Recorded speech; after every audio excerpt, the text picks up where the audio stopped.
Ayan mga idolo, bali nakabaklas na kami ng scaffolding namin dito sa loob.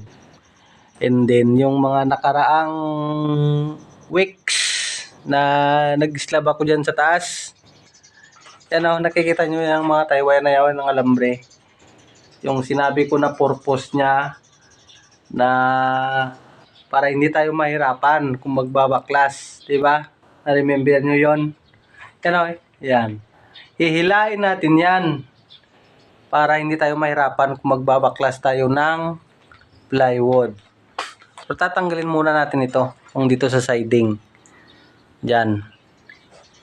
Ito, before natin babaklasin tong ano, yung ito sa loob. Gaganyanin natin yung tie wire para hindi tayo mahirapan. Yung pamamaraan natin. So, salamat. Sana may nakuha kayong ideyang tips na konti lang pero malaking bagay yan. Yung tie wire na yan. Para paghila natin, hindi siya masyadong mahirapan na ano. Idol, yung sinabi ko idol, no, di ba? Yung may tie wire na yan, no? Yan.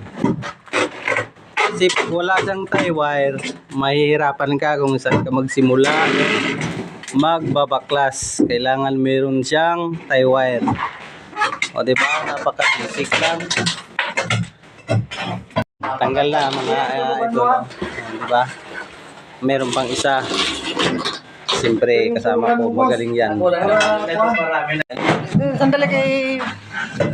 Ayan naman idol. O di ba? Nakapadali lang. O. Okay. Yan ang the best. O. Abang, thank you. Maraming salamat.